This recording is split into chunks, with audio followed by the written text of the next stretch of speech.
Hi guys, andito na naman nga tayo sa farm, as you can see. So ayan, ang ating thing. So mabibisita na naman tayo ng gulayan ng aking sister Red. Ayan, makikita nyo naman yan. Ay, ay, ay. So dito muna tayo sa unang ano.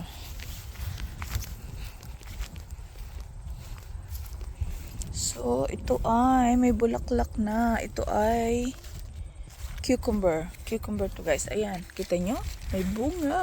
Ayan ang cucumber. So may bunga na yan guys. Meron pa yan dyan. Hindi pa lang natin nakikita. So yan. Ayun, may isa pa doon. Ayun. Kita nyo ba yun? Ayun. Asan na siya? Ayun.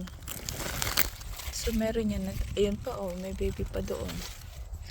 So, and the other side, as you can see, ang zucchini.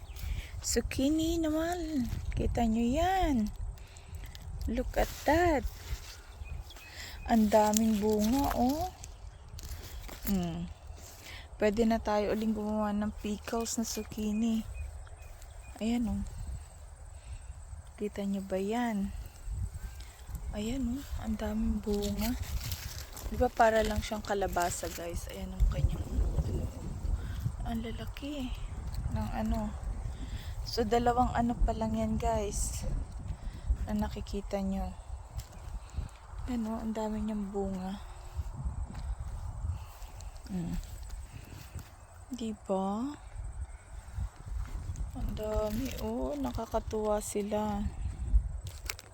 So, dito pa rin yan sa farm ng aking sister dito. Andun yung kanyang ano, yung nakanet yung kanyang mga apples doon. Doon. Ayun. Para